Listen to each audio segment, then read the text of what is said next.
Igor Jankę, dzień dobry. To jest Układ Otwarty, niezależny program o Polsce i świecie. Dziś, jak co piątek, geopolityczny przegląd tygodnia z profesorem Andrew Michtą. Pozdrawiam wszystkich patronów, bardzo dziękuję za wasze wsparcie, ono jest niezbędne, dzięki temu ten program istnieje, dzięki temu również te analizy mogę przeprowadzać co tydzień. Pozdrawiam też wszystkie firmy, które są mecenasami Układu Otwartego. Niedawno dołączyła do nas firma Casa Playa, która oferuje nieruchomości w Hiszpanii. Na dole jest link między innymi do usług tej firmy. Jeśli jesteście państwo zainteresowani, zajrzyjcie. Koniec zapowiedzi, łączę się z Waszyngtonem. A oto mecenasi Układu Otwartego. Casa Playa, lider na rynku nowych nieruchomości w Hiszpanii. Casa Playa to agencja nieruchomości, która wspiera Cię na każdym etapie zakupu. Kliknij link w opisie i pobierz darmowy PDF z przewodnikiem zakupu krok po kroku. Oanda TMS Brokers, dom maklerski oferujący możliwość inwestycji w instrumenty z całego świata, a także analizy, które pomogą Ci zrozumieć, co dzieje się na rynkach. Kliknij link w opisie. Rosnące koszty IT hamują rozwój Twojej firmy? Z AMSO możesz obniżyć wydatki nawet o 70%, wybierając polizingowy sprzęt IT sprawdzony, wydajny i gotowy do pracy. Sprawdź na www.amso.pl. Halo, katolicka aplikacja dbająca o Twój rozwój duchowy. Medytacje, modlitwy, muzyka, audiobooki i treści do snu. Pobierz z linku w opisie.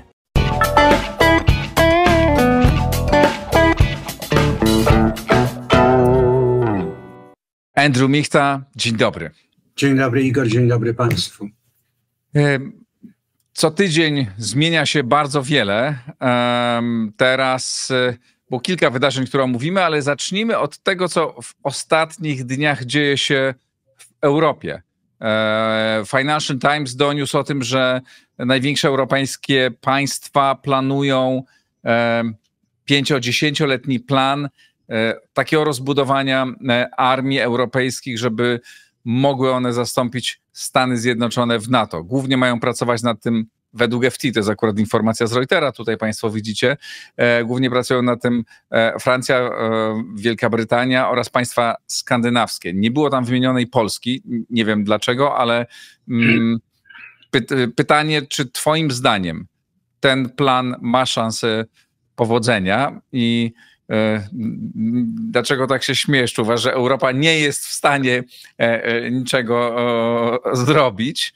No, zapytam cię, powiedz, czy ty uważasz, że Europa nie jest w stanie tak rozbudować swoich armii, żeby zastąpić Stany Zjednoczone? Nie śmieję się z pytania, pokaż jeszcze raz ten headline z Financial Times. Aha, no to tak. Z tego śmieję. Stany Zjednoczone zostaną zastąpione w NATO. Przez chwilę przetraw w ogóle, co to ten headline jest. Mówimy o sojuszniku, który dostarcza i parasol nuklearny, mówimy o sojuszniku, który dostarcza całe high-end, prawda, enablers. Więc jeżeli przywódcy europejscy planują zbudowanie własnego systemu obronnego, proszę bardzo. Natomiast mówienie o zastępowaniu Stanów Zjednoczonych w NATO, w Sojuszu Transatlantyckim jest pomyleniem pojęć. To, czego się Stany Zjednoczone domagają od przynajmniej 20 lat, to jest to, żeby Europejczycy wypełnili swoje zobowiązania, jeśli chodzi o generowanie zdolności bojowych. Natomiast jeżeli to ma być jakieś ćwiczenie polityczne w tym sensie, że tutaj nagle Europa przejmie kontrolę wewnątrz Sojuszu Północnoatlantyckiego, de facto wypychając Stany Zjednoczone do jakiejś drugiej roli, no to jak się to tutaj mówi, nie jesteśmy już w Kansas.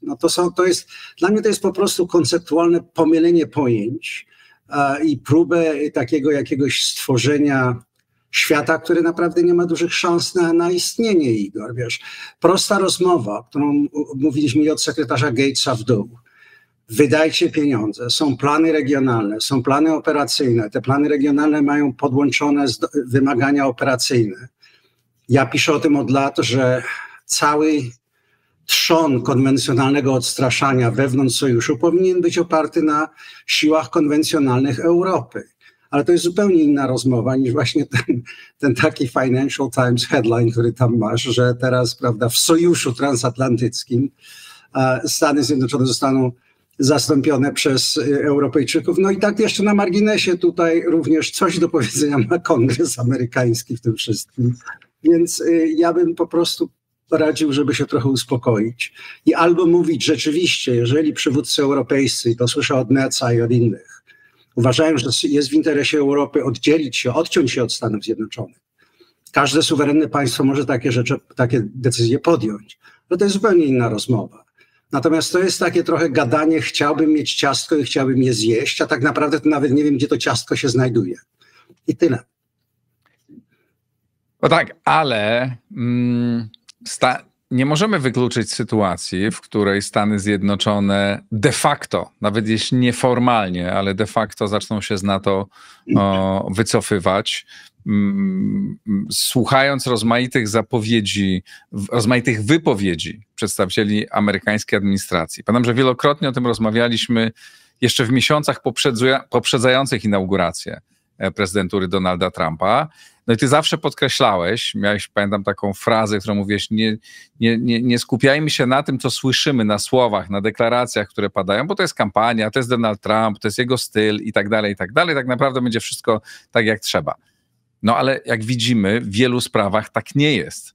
I ta rzeczywistość wygląda tak, że musimy te niektóre deklaracje, niektóre słowa traktować poważnie no i trudno wykluczyć to, że Stany Zjednoczone będą zmniejszać swoje zaangażowanie w Pakcie Północnoatlantyckim. Tak jakbyśmy nam w życiu, tobie też trudno ci było wierzyć w to, że Stany Zjednoczone mogą jakby wprowadzać znowu Rosję na rynek do rozmowy o porządku światowym, do rozmowy o współpracy gospodarczej. No to się dzisiaj dzieje za sprawą administracji amerykańskiej, więc no, Europa nie ma wyjścia, musi zacząć myśleć w bardzo poważny sposób o bezpieczeństwie. No i przynajmniej na razie to są ciągłe rozmowy, no ale już zapadają jakieś pierwsze decyzje. Igor, po pierwsze w sojuszu od lat już nie jest i nie było tak jak trzeba, żeby użyć tego twojego wyrażenia. I znów wracam do tego, że tutaj to nie chodzi o jakieś sympatie polityczne, ale to, co Donald Trump mówi na temat europejskich wydatków na zbrojenia, on to mówił zresztą już w czasie pierwszej swojej prezydentury. O tym mówili wszyscy prezydenci, jakich ja pamiętam, wiesz, idąc do tyłu 20 parę lat. Więc to jest pierwsza sprawa. Tutaj podstawowe pytanie to jest takie, czy mamy dogadanie się odnośnie zagrożenia. I tutaj największym pytaniem jest rzeczywiście, w jaki sposób administracja Donalda Trumpa przeformatuje relacje z Rosją, dlatego że rola sojuszu to jest przede wszystkim obrona sfery euroatlantyckiej przed agresją rosyjską. I jeżeli rzeczywiście dojdzie do przeformatowania w sensie tego, jak mają wyglądać relacje amerykańsko-rosyjskie, no to stajemy w sytuacji, w której na przykład na szczycie w Hadze możemy mieć chwilę, w której jest debata wśród sojuszników, czy należy wyjąć z dokumentów natowskich odniesienia do Rosji jako zagrożenia dla całego sojuszu. No więc to jest pytanie, które ja bym chciał postawić. To znaczy, tu nie chodzi o to, czy wiesz, w jakiś sposób nagle Europejczycy czują się porzuceni i opuszczeni, bo ja jestem ostatnim człowiekiem, który lubi tak, wiesz, pokazywać palcem, nie zrobiłeś tego, nie zrobiłeś tamtego, ale w dużej części sytuacja, w którym znalazł się sojusz, no to jest skutek po prostu tego, że państwa europejskie nie robiły tego, co powinny były robić. Druga sprawa, Igor, to jest taka, że nawet przez te ostatnie 3 lata ja nie widzę, zwłaszcza kiedy patrzę na to, jak zachowywały się Niemcy. Pamiętam, kiedy sekretarzem obrony była pani Lambrecht, która robiła prawie nic. Pistorius zrobił to lepiej jako sekretarzem obrony, ministrem obrony Niemiec. Więc tutaj największe pytanie to jest, jak ma wyglądać cała relacja rosyjsko-amerykańska i w jaki sposób te zmiany, jeżeli do nich dojdzie, a wszystko jest w mojej ocenie na ostrzu noża w tej chwili i bardzo wiele będzie zależeć od tego, w jaki sposób te osobiste negocjacje między Putinem a Trumpem, bo właściwie my nie wiemy prawie nic o tym, w jaki sposób te rozmowy się ciągną, ale na pewno są to rozmowy, z tego co słyszymy, szersze niż tylko mówienie o kwestii ukraińskiej. Ukraina jest naprawdę w tej chwili, w mojej ocenie, takim drugim elementem. A przede wszystkim tu chodzi o relacje z Rosją, właśnie w kontekście Chin. Natomiast ja uważam, że próba oddzielenia Rosji od Chin, zresztą mówię o tym i piszę o tym, jest nie do zrealizowania, dlatego że nie jest ona ani w interesie Chin, ani w interesie Rosji, dlatego że więcej Rosjanie ugrywają, utrzymując kontakt z Chinami, de facto alians z Chinami. Bez Chin Rosjanie nie byliby w stanie wytrzymać tak długo tego nacisku ze strony Zachodu, jeśli chodziło o wspieranie Ukrainy. A jak również nie jest to w interesie Rosji, więc i Chiny jednocześnie wyczerpując zasoby amerykańskie, naciskając na sojusz transatlantycki. Chiny stoją z boku, że tak powiem, robią swoje, rozbudowują flotę, prowadzą ćwiczenia, które naruszają integralności wód państw na Indo-Pacyfiku i czekają po prostu na moment, który w mojej ocenie przyjdzie wcześniej niż później. Także mówimy w mojej ocenie jakichś 2-3 latach, kiedy może dojść do przesilenia się i nawet do czegoś gorszego. Jeszcze wrócimy za chwilę do tych zdolności europejskich. Czy Europa jest w stanie te zdolności zbudować, żeby wypełnić tą ewentualną lukę po Stanach Zjednoczonych, ale jak już mówiłeś o Rosji i o zaangażowaniu Donalda Trumpa, no to w tym tygodniu mieliśmy rozmowę długą, 90-minutową między Donaldem Trumpem i Władimirem Putinem. Jak mówisz, prawdopodobnie rozmawiano tam nie tylko o Ukrainie, ale w ogóle o współpracy, ale podczas tej rozmowy Putin miał zadeklarować zawieszenie broni, jeśli chodzi o ataki na obiekty energetyczne. No i w tym samym momencie, jak przestał atakować, być może nie zbombardował jakiejś elektrowni, no to zbombardował budynki, gdzie mieszkają ludzie w bardzo wielu miejscach w Rosji i tak naprawdę no, pokazał całemu światu, no ale też pokazał Donaldowi Trumpowi, jak on go traktuje. No, mówiąc tak, nie będziemy atakować infrastruktury energetycznej, będziemy atakować dalej ludzi. No i natychmiast tych ludzi zaczął infrastrukturę cywilną atakować. Jak ty oceniasz, czy w ogóle tam, oczywiście Trump mówi, że fantastycznie, że posuwamy się, tak, ale ja nie wiem, mi się wydaje, że te rozmowy w ogóle być może posuwają się, jeśli chodzi o współpracę biznesową między Stanami a Rosją, ale jeśli chodzi o zbliżenie nas do pokoju, ja tego nie widzę. Wiesz, Igor, jeżeli czy ktokolwiek wierzy jakimkolwiek zapewnieniom Władimira Putina, to ja mam most na Brooklynie, który ci mogę sprzedać, wiesz, po przecenie. No ale to kto inny z nim rozmawiał, to człowiek, który siedzi dużo bliżej ciebie niż ja, to on to powtarza. Ja powtarzam, co mówi prezydent Stanów Zjednoczonych, wybrany przez miliony obywateli tego kraju. Tak, i dlatego ja uważam, że najważniejsze będzie to, jeśli tak, to w którym momencie ze strony Trumpa dojdzie do poczucia tego, że jest po prostu manipulowany, czy jest rozgrywany przez doświadczonego, wytrawnego KGB-sznika, który no, niejedne zęby zjadł, że tak powiem, od czasu, kiedy pierwszy raz był w Niemczech Wschodnich. A jeżeli dojdzie do wniosku również, że to quid pro quo, które on może dostać od Rosjan, nie jest warte świeczki. Tu jest jedno bardzo duże ryzyko, Igor, dlatego że o ile z jednej strony nawet kiedy mówimy o tym, jak funkcjonowało NATO, jak funkcjonowało szereg agencji amerykańskich i ta cała agenda administracji Trumpa, którą on wprowadza bardzo agresywnie w taki sposób, że ludziom się po prostu głowy kręcą, nie wiedzą, w którą stronę spojrzeć. Jakim kosztem się to odbędzie? To, co mnie niepokoi, to jednak, mimo tego, że jestem bardzo krytyczny wobec zachowywania się zwłaszcza największych państw europejskich, ale jednak sojusze są powielaniem zdolności amerykańskich, służą zarówno Stanom Zjednoczonym, jak i Europejczykom. I jeżeli to wszystko odbywa się kosztem tych sojuszów do tego stopnia, że tego się będzie bardzo trudno odbudowywać, więc ja uważam, że to jest cena za duża. Ja nie wiem, czy jesteśmy w tym momencie. To znaczy, Ja nie wiem, do jakiego stopnia to, co tutaj przyjaciel nazwał prowokacją J.D. Vance'a na konferencji monachijskiej, to było rzeczywiście tym ciosem, który tak popchnął Europejczyków, czy to była po prostu dla niektórych państw, zwłaszcza mówię tu o Berlinie, wymówką, żeby powiedzieć nagle zmieniamy kurs gry. Ja, tak jak napisałem, pamiętam, przyglądałem się Wang Yi, kiedy był chińskiemu ministrowi spraw zagranicznych, jest członkiem Komitetu Centralnego Partii Komunistycznej, bardzo bliskim współpracownikiem Xi, kiedy on opowiadał właśnie z takim dużym samozadowoleniem o tym, jak Chiny stoją gotowe na to, żeby odegrać rolę w tym multilateralnym świecie. I też było bardzo ciekawe, że w ogóle tematem konferencji monachijskiej był multilateralizm.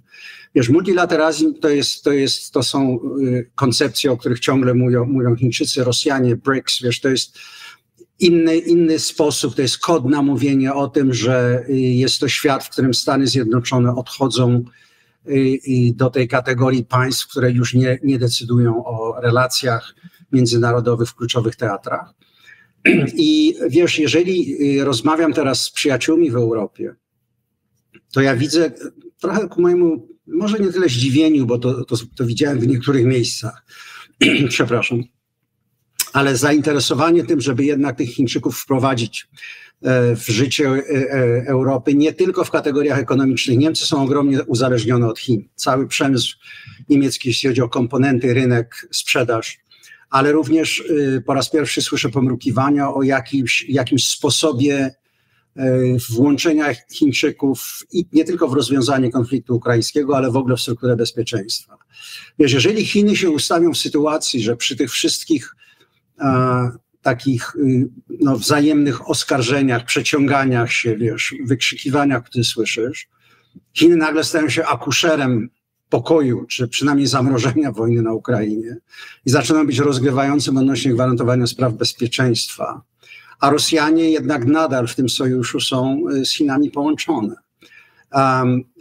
Ja widzę, Igor, w tej chwili naprawdę rozgrywkę o rozłożenie sił w Europie, o geopolitykę kontynentu, jakiej nie widzieliśmy nie tylko nawet od 90 roku, ale zaryzykuję i powiem prawdopodobnie od 45.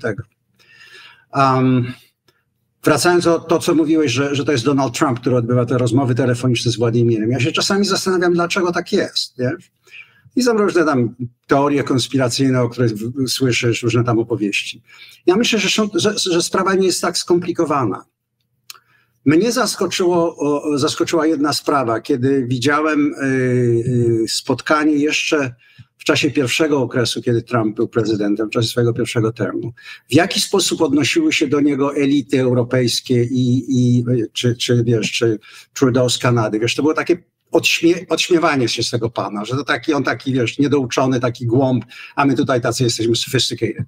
Putin ma jeden atut wobec Trumpa. On go traktuje poważnie, on go traktuje z szacunkiem, on to podkreśla. Czy to robi instrumentalnie, czy nie, no to możemy o tym dyskutować. Ja uważam, że robi to instrumentalnie, ale nawet wczoraj oglądałem wystąpienie Putina i on, prawda, oczywiście mówi o tym, jak bardzo chce podziękować prezydentowi Stanów Zjednoczonych, jak bardzo ceni prezydenta Stanów Zjednoczonych. Pamiętaj, że dla kogoś takiego jak Donald Trump, ja uważam, że te elementy są bardzo istotne. Kiedy jesteś prezydentem, wiesz bardzo dużo o tym, nie tylko co ty osobiście doświadczasz, no ale dostajesz raporty wywiadowcze na temat tego, co dzieje się w różnych stolicach, co mówią różni ludzie. Ja już nie wspomnę o pamiętasz takiej niemalże typowej, symbolicznej scenie, kiedy Trump daje przemówienie w Narodach Zjednoczonych, a Heusgen i niemieccy dyplomaci tam się, prawda, śmieją z niego, tak, więc tu są... Andrew, ale przepraszam cię, no dobra, oni tak się zachowali, ale jak się zachowuje Trump? W jaki sposób on mówi do przywódcy Kanady? Mówi gubernator Kanady, no przecież to jest tak obraźliwe, to już nie jest nieeleganckie, to jest ultra obraźliwe. Wiesz, jak się czują Kanadyjczycy? Niedawno rozmawiałem z Kanadyjczykami mieszkającymi w Stanach Zjednoczonych, bo jak wiesz, byłem tam 10 dni temu wróciłem. Tak, tam rozmawiam z taką dziewczyną, która gdzieś tam w środku Stanów mieszkała, Kanadyjka. I mówi, mieszkam tu od 3 lat, wyjeżdżam, nie mogę tu wytrzymać. To jest koszmarne. Osoba, która nie zajmowała się, nie interesowała, mówię, nie interesowałam się polityką, ale to, co ja dzisiaj czuję, ja czuję tu obrażana każdego dnia, nie? Ja stąd wyjeżdżam. No wiesz, no możesz mówić, że oczywiście oni się tak zachowali, ale a jak się zachowuje Trump wobec Zełenskiego, tak? Wobec wielu innych. No więc, tak, co to jest w ogóle, o czym my mówimy, tak?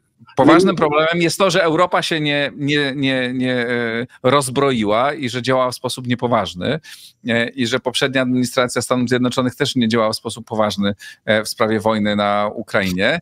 I poważne są rozważania co do przyszłości NATO. I to mówisz, no nie wiemy jak będzie, tak, ale znowu dochodzą plotki. Nie wiem na ile, może powiedz, na ile ty uważasz, że to jest poważna informacja o tym, że Stany Zjednoczone rozważają wycofanie dowódcy wojsk amerykańskich w NATO, tak, od lat dowodził tym wszystkimi wojskami amerykańskimi w Europie, w NATO dowodził amerykański generał, obecnie jest to generał Christopher Cavoli. No i pojawiają się informacje, tu państwo widzicie informacje z NBC News, że Stany mogą zrezygnować z tego dowodzenia, więc pytanie, czy ta informacja to jest takie plotka, twoim zdaniem, to jest testowanie, to jest zapowiedź czegoś i jakie byłyby tego konsekwencje, gdyby to się stało? Igor, zanim ci na to odpowiem, to wrócę do tego ostatniego pytania, bo się nam rzuciłeś tutaj ostro. Ja absolutnie nie bronię wystąpień Donalda Trumpa, czy to wobec Pierre Trudeau, czy to różnych innych ludzi. Tak jak powiedziałem, jeszcze raz podkreślam, niszczenie sojuszów w trakcie tej przebudowy, tej rekonstrukcji jest kontrproduktywny i nie służy interesom Stanów Zjednoczonych. Więc odłóżmy sobie to na bok, nie bawmy się w symetryzmy, kto powiedział komu, kiedy, co, bo tak naprawdę nie o to chodzi w polityce. Tylko chciałem podkreślić, żeby zrozumieć, dlaczego Trump się tak zachowuje, trzeba zrozumieć, jakiej natury człowiekiem on jest i jak dla niego są ważne te osobiste relacje w mojej ocenie, a każdemu politykowi bym powiedział, że masz do załatwienia sprawy interesów własnego kraju, a nie własnej osobowości. Więc jeżeli twoim kontrrozmówcą jest przywódca najpotężniejszego państwa, to jest inna sprawa, niż gdybyś rozmawiał, nie wiem, z premierem Belgii czy czymś takim. Więc tylko o tym mówię. Absolutnie tego nie usprawiedliwiam. Wracając do tego, co ty mówisz, odnośnie głównodowodzącego. W Pentagonie odbywa się w tej chwili całkowity przegląd. Widziałeś, już rozmawialiśmy o tym zamknięciu biura Office of Net Assessment. Mówi się o ścinaniu etatów generalskich i to podejrzewam wyciekło do mediów, że Hexet się tym zajmuje. Sekretarz Hexet też bierze coś takiego pod uwagę. Natomiast już w tej chwili wypowiedział się i senator Wicker, i kilku innych senatorów, którzy są właśnie na Senate Armed Services Committee. Zwłaszcza Wicker, który jest najbardziej wpływowny, to jest senator z Mississippi, że on po prostu na coś takiego się nie zgodził, na to nie pozwoli, wiesz, i że to go bardzo niepokoi. W związku z tym zasygnalizował mocno do Hexeta. Poza tym tak, kiedy rozmawiam z ludźmi i pytam, czy to jest rzeczywiście w kartach, odpowiedź słyszę, że nic nie zostało zdecydowane, że to jest w tej chwili wyciek do mediów. No a jak jesteś dziennikarzem, wiesz jak się robi headlines, łapiesz coś takiego, przyklejasz zdjęcie Eisenhowera i mówisz rany boskie, od czasu Eisenhowera nic takiego nie było. Odpowiedź jest bardzo prosta. Jest przegląd, tak samo jak będzie Force Posture Review, czyli w jaki sposób Stany Zjednoczone operują bazami na całym świecie. Dlatego, że Hexet dostał zadanie naprawdę przetrząśnięcia Pentagonu. Nie wiem, jak to inaczej powiedzieć. I podejrzewam, że to zostało w czasie jednego staff meetings podjęte i potem ktoś to z tych staffersów wyniósł na zewnątrz do dziennikarzy. No i w tej chwili mamy ogromną historię. Ale czy to nie jest, twoim zdaniem to jest niemożliwe? No jakbym cię zapytał nawet miesiąc temu, czy możliwe jest rozwiązanie Office of Net Assessment, to byś powiedział, stuknij się w głowę. To jest poważna instytucja. Nie, tego bym nie powiedział. To jest różnica między, Office of Net Assessment to jest wewnętrzne biuro w szarym budynku, jak my go nazywamy tutaj. Natomiast głównodowodzący sojuszu to jest coś innego. SACEUR daje możliwości Stanom Zjednoczonym zarządzania de facto całym potencjałem europejskich członków sojuszu, więc to jest bardzo ważne polityczne miejsce. To jest nie tylko chodzi o plany, o wykonywanie ich. Pamiętaj, że generał Cavoli ma podwójny kapelusz, jak my mówimy. On jest i głównodowodzącym dowództwa europejskiego Stanów Zjednoczonych, European Command, i jest również dowódcą SHAPE. Więc to daje Stanom Zjednoczonym bardzo duży wpływ na planowanie, na współpracę z sojusznikami, na ćwiczenia. Więc pozbycie się czegoś takiego byłoby de facto początkiem rozmontowywania sojuszu. No, tego właśnie, tego się obawiamy. Wracając teraz, no, nie możemy wykluczyć, tak, że rola Stanów Zjednoczonych w sojuszu będzie malała. Że z winy, znaczy z decyzji Stanów Zjednoczonych, tak? Nie dlatego, że bardzo szybko pozostałe państwa tak szybko się wzmocnią. Nie możemy tego wykluczyć, że tak będzie. Tak? W związku z tym pytanie, co Europa realnie może zrobić? No bo wszyscy, jak czytamy, słyszymy, prawda, niemal każdego dnia są rozmowy, decyzje, fundusze uruchamiane, fundusz unijny 800 miliardowy jest zapowiadany. No i decyzja, i bardzo ciekawa, to chyba taka najpoważniejsza rzecz, która się w ostatnim czasie wydarzyła, no to decyzja niemiecka o zwiększeniu możliwości i wydatków na pomoc dla Ukrainy, ale w ogóle na obronność, na infrastrukturę i zgoda na zadłużanie się państwa w tym celu. Tak? To jest no coś, odblokowanie możliwości. To już wygląda na taką poważną decyzję. Oczywiście pytanie, co za nią, co za tym pójdzie. Czy ty wierzysz, że Niemcy rzeczywiście mogą tutaj poważnie zwiększyć swoje wydatki? To jest głosowanie w Bundestagu na ten temat. No i z punktu widzenia zdolności NATO, no to dobrze, ale też w naszym kraju, mówię o Polsce, jak wiesz, nie wszyscy wybuchają entuzjazmem, słysząc o tym, że niemiecka armia może być kiedyś znów potężną. Igor, to pytanie do Berlina, to znaczy, czy oni chcą wydać pieniądze na to, żeby odbudować Bundeswehrę wewnątrz jakichś nowych struktur wojskowych w większym takim traktatowym unijnym objęciu, co w mojej ocenie jest fantasmagorią. Możemy o tym porozmawiać też dlaczego. Czy chcą rzeczywiście odtworzyć zdolności Bundeswehry wewnątrz Sojuszu Transatlantyckiego, co uważałbym za pozytywne rozwiązanie, dlatego że pamiętaj, że wtedy te wojska, tak jak zresztą większość wojsk, są spięte tymi wspólnymi planami, a być członkiem Sojuszu to jest częściowa denacjonalizacja kontroli nad siłami zbrojnymi przy nieutraceniu suwerenności decyzji co do obronności przez członków Sojuszu. Więc to jest pierwsze pytanie, jaka jest wizja tego wszystkiego. No właśnie, a czy nie obawiasz się, że może to być jednak to pierwsze rozwiązanie? To nie, że ja to się obawiam, mnie się wydaje, że to idzie w tym kierunku w tej chwili, że wiesz, to jest takie perfect tsunami, to znaczy z jednej strony administracja Trumpa, tak jak mówiłeś, i retoryka, i to w jaki sposób przywódcy są określani, i wystąpienie J.D. Vance'a, jak ono było odebrane. Wiesz, to tworzy do pewnego prucia tych związków sojuszniczych, a z drugiej strony natychmiastowa reakcja. No to wiesz, poważni politycy w ciągu 24 godzin, czy tam nawet 12 w wypadku Merz, wyskakujący z tym, musimy być niezależni, to wiesz, stają się headlines wszędzie, no to ja też tak trochę zastanawiam się, do jakiego stopnia jesteśmy tutaj poważnymi ludźmi, jeśli chodzi o podejmowanie tego rodzaju decyzji, zwłaszcza dla państwa, które tak jak Niemcy, ja spędziłem 12 lat pracując w Niemczech, miałem oficerów Bundeswehry, którzy dla mnie pracowali, wiesz, i bardzo blisko byłem i z Ministerstwem Obrony Niemiec, i z ludźmi z przemysłu, i z klasy politycznej, to ci powiem, że po prostu Niemcom będzie potrzeba minimum dekady na to, żeby się poskładać. To znaczy, żeby odbudować te zapuszczenia, które tam są. To jest pierwsza rzecz. Ale druga rzecz to jest taka, że jakakolwiek struktura obronna Europy bez komponentu parasola nuklearnego. Pamiętaj, wiesz, Stany Zjednoczone mają jakoś 5,5 tysiąca głowic, Ruscy mają jeszcze więcej. No Chińczycy będą mieli 1500. No ile mają Francuzi? 200 i parę sztuk w tym wszystkim. Nawet jeśli to rozciągną, jak to dzielnie prezydent Macron tam ogłasza, że on tutaj rozciągnie ten parasol, Czy ty poważnie wierzysz, że ten parasol będzie rozciągnięty również tak daleko, że zajmie się i Bałtami, i Finlandią, i Polską? Czyli nie ma wewnątrz struktur europejskich w tej chwili zdolności do zastąpienia tego, nawet jeżeli by doszło do nuklearyzacji państw wewnątrz Unii Europejskiej. Dochodzi sprawa tego, co my nazywamy, wiesz, Battlefield Management System, Command and Control, systemy satelitarne. Nikt w Europie nie produkuje 5. generacji samolotów. Wiesz, no oczywiście wszyscy mogą powiedzieć, to jest bardzo bogaty kontynent, to sobie zrobimy, tylko problem jest taki, że jest temporalny wymiar w tej wojnie, Igor.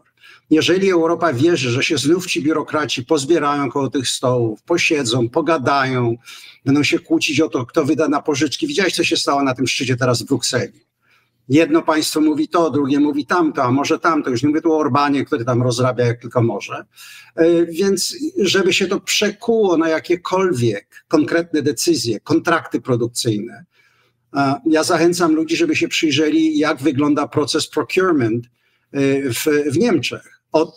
Od propozycji z ministerstwa, jaka ma rolę parlament, zanim dochodzi do kontraktu, później do wypełnienia. Wiesz, to są rzeczy, które dla mnie wyglądają trochę tak, jakby Europejczycy rzucili się głową do basenu, tyle, że tam jest może wody na jakieś 1,5 metra, ale nie tyle, ile potrzeba.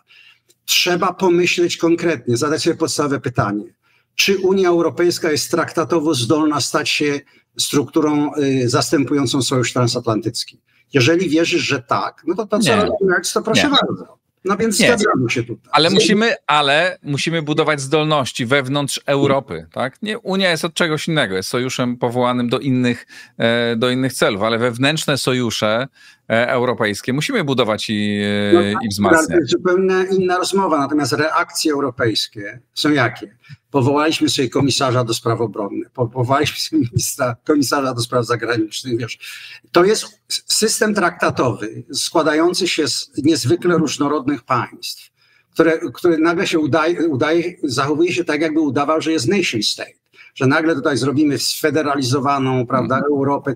Igor, to może dobrze brzmi, wiesz, jak się siedzi w Komisji Europejskiej w Brukseli albo w parlamencie, ale to nie ma dużo do powiązania z tym, jak wyglądają realne interesy poszczególnych państw i tak naprawdę w końcowej analizie, dlaczego państwa idą na wojnę.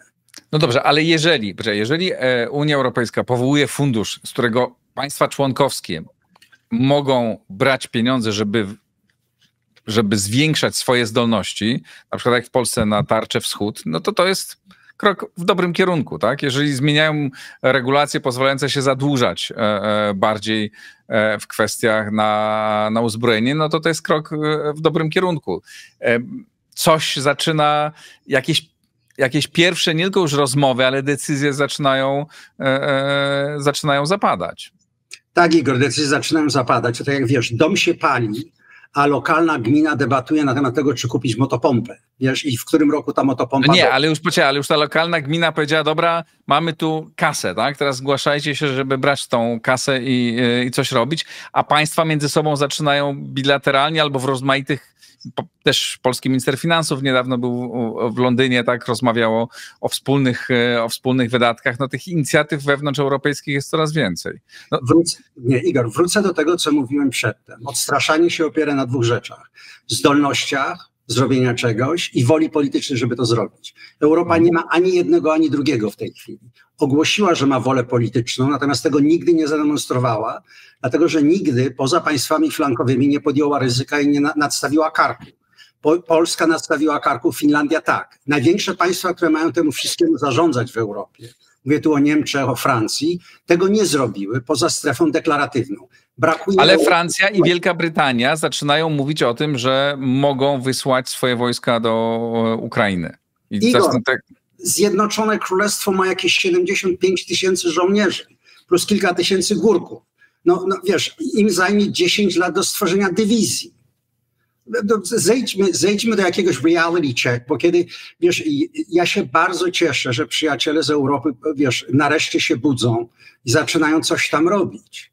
Ale wiesz, jeżeli to ma być projekt autonomiczny w tej chwili i tutaj podejrzewam, dużą odpowiedzialność też ponosi strona amerykańska, dlatego że to takie, wiesz, bardzo brutalne podejście do tego, co Europa powinna robić, wyłączenie Europy z negocjacji odnośnie Ukrainy. Wiesz, w mojej ocenie to był bardzo poważny błąd, dlatego że nie trzeba pruć relacji sojuszniczych po to, żeby załatwić sprawę. Ale z drugiej strony, każda administracja amerykańska, która mówiła, kochani, zróbcie coś.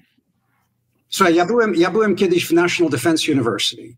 Siedziałem, kiedy Bill Gates wyszedł, to był nowy koncept strategiczny. Nie wiem, czy ci opowiadałem o tym, ale wiesz, i za mną siedziało paru francuskich generałów i Bill Gates, który był sekretarzem obrony, na koniec powiedział, słuchajcie, jeżeli nie wydacie pieniędzy, to ten koncept strategiczny nie będzie wart papieru, na którym jest napisany. No, zróbcie coś. Na to słyszałem Francuzów mówiących, Amerykanie tak zawsze mówią, ale wiesz, w końcowej analizie... No tak, dobra, ale poczekaj, przeszłość jest przeszłość. My się zgadzamy z tym, jakby tu już nie ma co dyskutować, tak? Europa zawaliła te lata i co do tego nie ma wątpliwości. Jakby nie ma tu żadnego sporu, nawet w Europie nikt temu nie zaprzecza. Pytanie jest teraz, no bo ja z drugiej strony mówię tak, no zobacz, zrobili to i to, myślę, Europa to nigdy nic nie zrobimy. No dobra, ale zaczynają podejmować pierwsze decyzje. Chcą wysłać nawet te 15, czy ileś deklarujemy, dobra, wyślemy iluś żołnierzy do Ukrainy. Tak? Ja myślę, oni mają tylko 75 000. No to prawda, no ale zaczynają podejmować decyzje i chcą coś robić. No jest jakiś pierwszy krok. No możemy możemy mówić, że dobra, przez lata nic nie robiliście, tylko gadaliście, no ale teraz coś się zaczyna dziać. Polityki i strategii nie robi się, żeby zrobić coś, tylko obronność jest podzespołem, podkategorią koncepcji strategicznej, o której musi wyjść polityka, a dopiero wtedy broń to jest toolbox, to są narzędzia, które się wrzuca do tej skrzynki, żeby osiągnąć cele polityczne, a tak naprawdę cele strategiczne. Wojny się prowadzi nie po to, żeby pomordować dużo ludzi, czy porozbierać dużo czołgów, tylko po to, żeby osiągnąć cele polityczne i strategiczne. Więc to, czego mi brakuje w tej... Ja rozumiem i reakcję, i takie zaskoczenie, i trochę wściekłość w Europie, i ból, wiesz, i panikę nawet w niektórych tych obszarach, no bo nagle to, co było status quo, ten dywan został wyciągnięty spod nóg. Jest prezydent Stanów Zjednoczonych, który jest z punktu widzenia Europy nieprzewidywalny, dlatego że robi rzeczy, których żadna administracja amerykańska nie robiła. Wiesz, ja sam zresztą uważam, że próba rapprochement z Rosją jest bardzo dużym błędem, dlatego że przez 80 lat myśmy robili wszystko, żeby powstrzymać Rosję od stania się dużym graczem w Europie i czy stworzenia aliansów, które Rosjanie chcieli stworzyć. Nord Stream 1, Nord Stream 2, prawda? I to było krytykowane bardzo ostro przez Trumpa i nagle mamy volte-face i mamy tutaj, drogi Władimirze, porozmawiajmy o jakichś tam dealach ekonomicznych, o tym wszystkim. Więc to jest temat na bardzo dużą rozmowę odnośnie tego, co się dzieje wewnątrz samej klasy politycznej Stanów Zjednoczonych. Czy tu w ogóle jest jakaś strategia, czy to jest tylko, wiesz, robienie jakichś dużych interesów. Natomiast to, czego mi brakuje w Europie przy tym wszystkim grandstanding, to jest zapytanie bardzo proste. No jaki jest end state tego wszystkiego? To znaczy, jeżeli to, co mówi Merz, jest prawdą, że musimy się stać niezależni od Stanów Zjednoczonych i Politico Europe wali ogromny tam headline, że my już nie możemy ufać Ameryce, już to i to i to. Okej, to są konsekwencje, więc powiedz mi, jak to ma wyglądać. No i na to natychmiast wymyślają sobie ludzie w biurokracji, że tam zrobią głównodowodzącego jakichś sił europejskich, wiesz, i wszystkie te państwa europejskie będą wysyłać żołnierzy, żeby robić to. Pokaż mi jedno z tych dużych państw, które zademonstrowało gotowość podjęcia ryzyka na poziomie narodowym, żeby się skonfrontować z Rosją na polu bitwy w warunkach wojska. Państwa flankowe tak. Czyli gdzie powinien być ten trzon? Chcesz budować bezpieczeństwo Europy? Północno-wschodni korytarz. To tam powinno być, bo zarówno Szwedzi, Finowie, Norwedzy, Polacy, Bałtowie i pójdziesz na południe, nawet Rumunii, mimo tych całego politycznego zawirowania. Dla nich przegrana wojna, zresztą nie muszę ci tego mówić, dla Polski również, to jest sprawa egzystencjalna, to jest koniec suwerenitetu. Natomiast kiedy słyszę opowieści z Brukseli, że tu weźmiemy pożyczkę na 800 czy tam ile bilionów i zrobimy wojsko. Co to wojsko ma robić? Nie, ale ta pożyczka, rozumiem, że ta pożyczka ma być nie na wojsko europejskie, tylko na zdolności poszczególnych państw, tak? Polska tak? też może z tego skorzystać przy budowie tarczy wschód. Co jest Polska może skorzystać. Jakie będą plany operacyjne tego wojska? To co? Kto będzie spinał plany Belgii, plany Polski, plany Finlandii, jak to wszystko będzie działać. Wiesz, ja tego w ogóle nie słyszę. A muszę ci jeszcze jedną rzecz powiedzieć, że ponieważ sojusz funkcjonował w taki sposób, że SHAPE tak naprawdę było headquarters planistycznym dla całego obszaru europejskiego. W Europie istnieje bardzo niewiele zdolności, jeśli chodzi nawet o tego rodzaju planowanie na poziomie sztabów narodowych i wiesz, nawet w kontekście regionalnym. Tak się podchodzi do budowania struktur bezpieczeństwa. Natomiast ja mam wrażenie, wiesz, kontynent, który bardzo, bardzo dobrze sobie radzi ekonomicznie, no może nie ostatnio, ale przedtem sobie radził. Wiesz, no wychodzi dużo kupców i mówią, no to wyłożymy trochę pieniędzy i coś z tego będzie. Tak się nie robi strategii obronnej, a przede wszystkim to Rosjan nie ruszy w mojej ocenie. Dlatego, że Rosjanie są w tej chwili w sytuacji, w której po raz kolejny wygląda na to, że użycie siły zbrojnej da im geopolityczne zwycięstwo. Dostaną przynajmniej kawałek tego, czego chcą w tych negocjacjach. Tak na to wygląda. Może nawet dostaną więcej. Chyba że nagle Donald Trump obrazi się, że tutaj Władimir przegra kartą, no i wtedy się wszystko może odwrócić. Ale z tego, co ja widzę, wiesz... Na razie się nie obraził, ale wiesz, jak to brzmi dramatycznie? Zobacz, co ty mówisz. Jesteś analitykiem, wybitnym znawcą i ty mówisz, że teraz nasz los zależy od tego, którą nogą wstanie jeden człowiek. No tak, czy się obrazi, czy się nie obrazi, czy on go zdenerwuje, czy nie zdenerwuje. To no przecież o tym mówisz, tak? To nie, wiem, że nie od tego, czy zobaczy w końcu, że kurde, ten go robi w konia i mówi, no to my chcemy zawieszenia broni, po czym nasyła drony na Moskwę, na Kijów, Odessę i inne miasta i on mówi, a ty gnoju, no to teraz ja ci dam popalić. No to Nie to mówię. Poczekaj. To, że ale jeśli ty tego nie musisz, ja to będę, bo tak jest przecież. No przecież zastanawiam się, słuchamy, czy on w końcu zobaczy, zdenerwuje się, czy się nie zdenerwuje na Putina. Do pewnego stopnia wartości i spojrzenie na świat, Weltanschauung każdego przywódcy amerykańskiego jest bardzo dużym elementem, jeśli chodzi o kształtowanie się polityki. To, że Jimmy Carter po tym, jak Ruscy najechali na Afganistan, powiedział, nauczyłem się więcej w 24 godziny odnośnie Rosji i tak dalej, to zmieniło radykalnie politykę amerykańską. Zaczęliśmy wspierać mujahedin, Rosjanie przegrali wojnę w Afganistanie.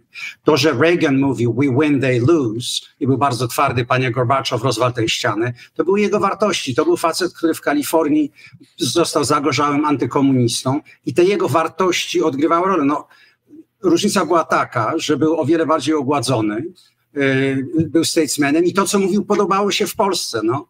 Z oczywistych powodów, był przeciwnikiem Sowietów. Tylko w tym sensie to mówię, że rola prezydenta Stanów Zjednoczonych historycznie i w tej chwili odgrywała i będzie odgrywać bardzo dużą rolę. No tak, ale nie jest tak, że Stany Zjednoczone obecnie mają wypracowaną strategię przez armię ekspertów, takich jak ty i wielu innych, i podjętą decyzję na wielu instytucjach i teraz prezydent idzie tym tropem, tak, tym torem i wiemy, dobrze, nie wiemy jak taktycznie to rozegra, tak, ale wiemy w którym kierunku idzie. No nie wiemy w którym kierunku idzie. No przecież sam mówisz i to wszyscy widzimy, że wpuszcza Putina, wpuszcza Rosję, chce robić z nim biznesy, chce, żeby wróciło do G7, chce znieść sankcje i chce z nimi współpracować, nie? No to jest, to w tym sensie ja mówię, ale ja myślę, że ty się z tym zgadzasz, tylko trudno ci to przyznać, że dzisiaj zależy bardzo wiele od tego, czy prezydent Stanów Zjednoczonych będzie w nastroju takim czy innym po jednej rozmowie, bo powie swoim 5 najbliższym współpracownikom, że ma być tak i oni kiwną głowę wszyscy, bo oni są wszyscy dzisiaj yes-menami. Dzisiaj przecież nikt nie mówi prezydentowi, panie prezydencie, nie ma pan racji, to jest niebezpieczne. To znaczy poruszasz dwóch rzeczy w mojej ocenie. Znaczy z jednej strony ja się nie zgadzam, że tu jest dużo chaosu w wypowiedziach, on ciągle używa hyperbole, wiesz, i tak dalej. To jest oczywiście, to jest jego osobowość. To jest bardzo niezwykły prezydent, jeśli spojrzysz na historycznie, kim byli prezydenci Stanów Zjednoczonych. Właściwie nie ma ani doświadczenia bycia gubernatorem, ani wiesz, zarządzania jakimiś dużymi jak Eisenhower, prawda, grupami wojskowymi, czy być politykiem.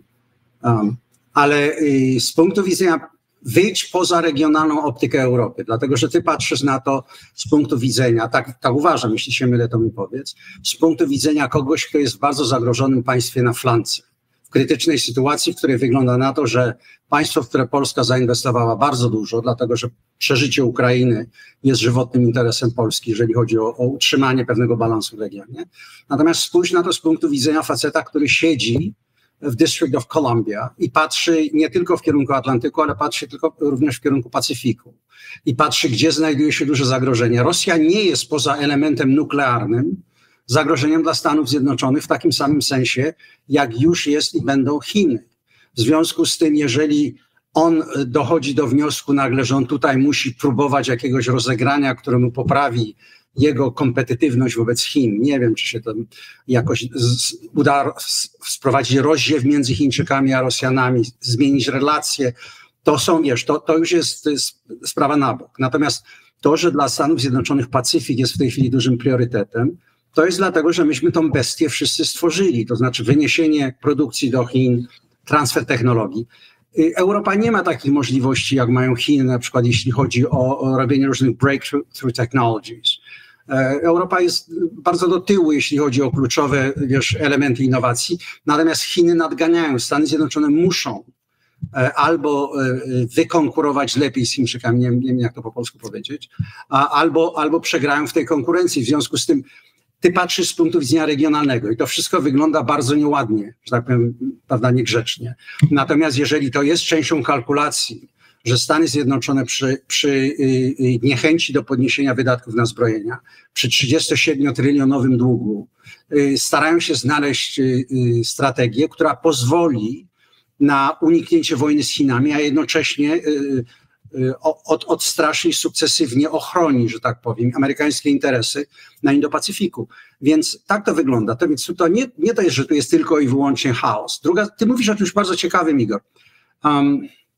To jest to, że poszczególne państwa w Europie będą budować zdolności wojskowe. Ja uważam, że to jest klucz do rozmowy na temat bezpieczeństwa. Dlatego spędziłem 20 lat mojego zawodowego życia pracując z żołnierzami, z oficerami, z wojskowymi. Jeżeli wiem jedno, jeśli chodzi o to, jest dynamika wojny, ludzie walczą nie wiesz, jakąś instytucję, tylko walczą o interesy narodowe, walczą o swój naród. Wiesz, to jest ta samoidentyfikacja się z drugim człowiekiem, z którym czuje się więź, mimo tego, że się nawet go nie zna, prawda? Więc i w Stanach Zjednoczonych moja córka jest oficerem w armii, no to przysięga jest konstytucji, prawda? Więc to jest król tak naprawdę w Stanach Zjednoczonych. Więc o te rzeczy się walczy, o które są najważniejsze. I wiesz, no jeżeli ty próbujesz wziąć struktury Unii Europejskiej i zrobić z niej jakiś taki overlay, to o tym nie mówimy, ja w to nie wierzę tak samo jak ty. No więc jeżeli do tego nie dojdzie, to wtedy dojdzie do tego, że największe państwa w Europie zdominują państwa mniejsze i zaczną im narzucać swoją wolę, jeśli chodzi o politykę bezpieczeństwa, politykę przemysłu zbrojeniowego, a konsekwencją będzie to, że quid pro quo to będzie przekonywanie na przykład Litwinów czy Łotyszy, że Portugalczycy tutaj przyjadą natychmiast rozpędzeni, żeby ich bronić w wypadku, jeżeli Rosjanie im wjadą w wypadku Litwy do Wilna, wiesz. No, to jest wielka dyskusja teraz w Europie i w Polsce też o tym, bo wspomniałeś o rzeczy chyba, która jest bardzo istotna, o tym, czy obecnie mamy do czynienia właśnie z próbą zdominowania Europy, podjęcia decyzji, które pozwolą największym państwom europejskim, a tak naprawdę mówimy głównie o jednym największym państwie europejskim, wykorzystać te pieniądze w sposób, który będzie dla niego korzystny i zbudować całą strukturę wydatków tak, żeby to służyło interesowi Niemiec, bo mówimy o Niemczech, tak? To jest duża obawa. Ale dlaczego cię to dziwi? To znaczy... Nie. Gdyby Polska była w tej sytuacji, no co, rekomendowałbyś, żeby natychmiast przenieść produkcję do Niemiec, no bo trzeba solidarność podkręcać? Nie, ja to tylko mówię o tym, że to jest, ale my musimy brać to pod uwagę, tak? I też... To jest poważny problem, Igor, przepraszam, że ci wchodzę w słowo, dlatego, że to, co Polska powinna zrobić, to jest naprawdę bardzo ostre zainwestowanie w przemysł zbrojeniowy. Skoncentrowanie się i na prywatnym sektorze i na tych spółkach, które są nadal spółkami państwowymi, ale wiesz, ja bym bardzo poważnie próbował rozmawiać, zwłaszcza z dostarczycielami broni ze strony Stanów Zjednoczonych i z Koreańczykami, na temat tego, że zakupy są nierozerwalnie związane nie z jakimiś tam offsetami, wiesz, tego rodzaju sprawami, ale z transferem technologii. Polska musi zostać producentem sprzętu, który w wypadku zagrożenia będzie używać. I teraz druga sprawa, która powinna biec paralelnie przynajmniej, jeżeli nie najpierw, i tego mi ciągle brakuje, to jest autentyczna rozmowa z państwami, które dzielą się tym samym poczuciem zagrożenia. I tutaj rola Polski jest naprawdę bardzo duża do odegrania, jeśli chodzi o budowanie regionalnego systemu relacji, współdziałania, interoperacyjności tych sił.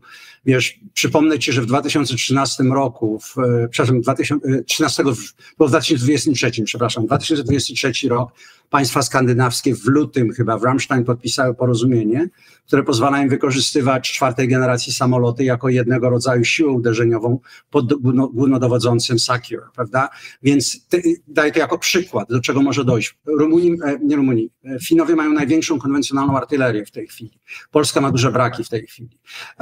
Polska wysłała, wiesz, no de facto wszystkie swoje postsowieckie czołgi i nie tylko same czołgi, ale naprawdę całe brygady, jeżeli chodzi o wsparcie i też, to trzeba odbudować. Żeby to odbudować, nie może być Polska w sytuacji, w której tylko czeka, aż przypłynie jakiś okręt i dowiezie koreański czy amerykański czołg. Polska musi mieć zdolności nie tylko remontowania, utrzymywania, ale i budowania. I teraz ryzyko, które ja widzę w tej chwili, jeżeli Europejczycy pójdą w kierunku wykluczenia zbrojeniówki amerykańskiej z zakupów do państw Unii Europejskiej, ty chcesz wzmocnić relacje ze Stanami Zjednoczonymi, czy je chcesz osłabić, prawda? Interesy przemysłu amerykańskiego przekładają się na interesy polityczne i możliwość lobowania i wsparcia i w Kongresie, zwłaszcza wśród tych stanów, gdzie te linie produkcyjne się znajdują. Więc dla mnie to, co ja widzę w tej chwili, co jest bardzo niepokojące, to jest z jednej strony Merz mówiący o tym, że musimy się stać niezależni. I to jest suwerenna decyzja państw europejskich. W porządku, niezależni tak.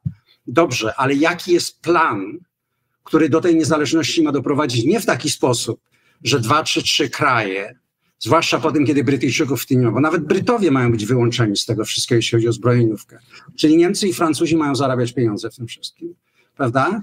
A jak to się przełoży na bezpieczeństwo państw, które przez 30 lat są niezależne, demokratyczne, podejmują własne decyzje i nagle znajdą się w sytuacji, w którym ten płaszcz nie będzie tak naprawdę okrywał i zacznie się w mojej obawie tracenie suwerenności, tracenie możliwości ruchu, kontroli tego, jakie zakupy zbrojeniowe robisz, decyzje odnośnie polityki energetycznej i całej tej reszty. To jest niezwykle ważne, o czym mówisz, o tych polskich zdolnościach i polskiej roli w regionie i polskiej zdolności do produkowania sprzętu. Tym musimy się bardzo zająć i na pewno o tym będziemy tu w Układzie Otwartym rozmawiać. I jak wiesz, rozmawiamy o tym w Instytucie Wolności i mam nadzieję, że efekty tych rozmów będziemy mogli też Państwu niedługo pokazać. To jest niezwykle ważne i to o tym na pewno będziemy dużo mówić. Andrew, dziękuję Ci bardzo za dzisiejszą rozmowę. Dziękuję Ci bardzo, Igor. Dziękuję Państwu. To wszystko na dzisiaj. Czekamy na Państwa komentarze. Subskrybujcie Układ Otwarty.